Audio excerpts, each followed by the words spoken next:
امام ربیعہ ابھی شکم مادر میں تھے کہ ان کے والد ابو عبد الرحمن فروخ کو جہاد کے لیے جانا پڑا۔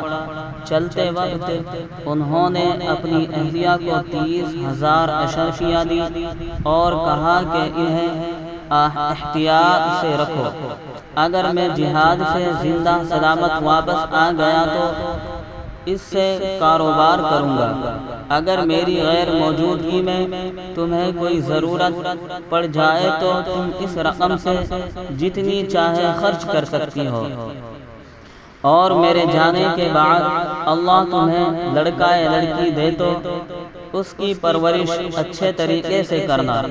یہ کہہ کر وہ جہاد کے لیے روانہ ہو گئے۔ ان کے جانے کے 5 مہینوں کے بعد ربیعہ پیدا ہوئے۔ ربیعہ جب سن شعور کو پہنچے تو والدہ نے ان کی تعلیم و تربیت کا اعلیٰ انتظام کیا، حتیٰ کہ تمام اشرفیہ ربیعہ کی تعلیم پر خرچ کر دی۔ ربیعہ انتہائی ذہین و محنتی تھے۔ انہوں نے قرآن، حدیث، فقہ اور ادب تمام علوم پر ایسا کمال حاصل کر لیا کہ ان کے علمی کمالات کی سارے عرب میں دھوم مچ گئی۔ 22 سال کی عمر میں وہ اپنے وقت کے امام بن گئے۔ 27 سال کے بعد جب فروخ کو جہاد سے فرصت ملی تو انہوں نے گھر کا رخ کیا۔ گھر آ کر نیزے کی انی سے دروازہ کھٹکھٹایا۔ امام ربیعہ دروازہ کھول کر باہر نکلے۔ فروخ بے تکلفی سے اندر جانے لگے تو امام ربیعہ نے انہیں ٹوکا، اے شخص، تو میرے مکان میں بلا اجازت کیوں داخل ہو رہا ہے؟ فروخ برہم ہو کر بولے، او دشمن خدا، یہ میرا اپنا گھر ہے، تو اس گھر میں کیوں گھسا ہوا ہے؟ امام ربیعہ نے بھی آگے سے تلخ جواب دیا۔ دونوں میں تلخی بڑھی تو آوازیں بلند ہونے لگی۔ شور و غل سن کر ہمسائے بھی جمع ہونے لگے۔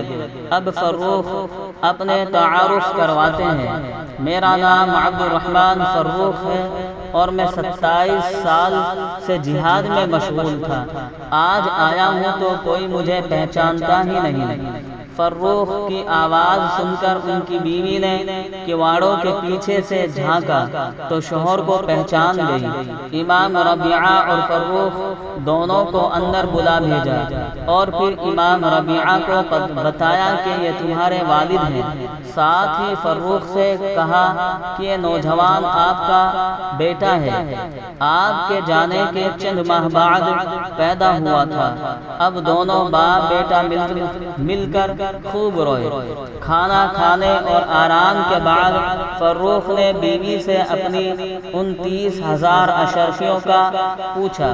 بیوی نے کہا، آپ اطمینان رکھیے، ساری رقم محفوظ ہے۔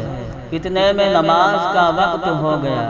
امام ربیعہ اذان سنتے ہی مسجد نبوی چلے گئے۔ تھوڑی دیر بعد بیوی نے شوہر سے کہا کہ آپ بھی مسجد نبوی میں نماز پڑھ آئیں۔ مسجد نبوی میں فروخ نے دیکھا کہ ایک صاحب بڑی شان اور وقار کے ساتھ بیٹھے ہوئے ہیں۔ تمام لوگ بڑے ادب سے سر جھکائے ہوئے ان کا درس سن رہے ہیں۔ انہوں نے سر پر اونچی ٹوپی پہن رکھی تھی، اس لیے فروخ دور سے پہچان نہ سکے کہ یہ بزرگ کون ہیں۔ انہوں نے کسی سے پوچھا کہ یہ بزرگ کون ہیں؟ اس نے حیران ہو کر کہا کہ آپ ان کو نہیں پہچانتے، یہ امام ربیعہ بن ابی عبد الرحمن ہیں۔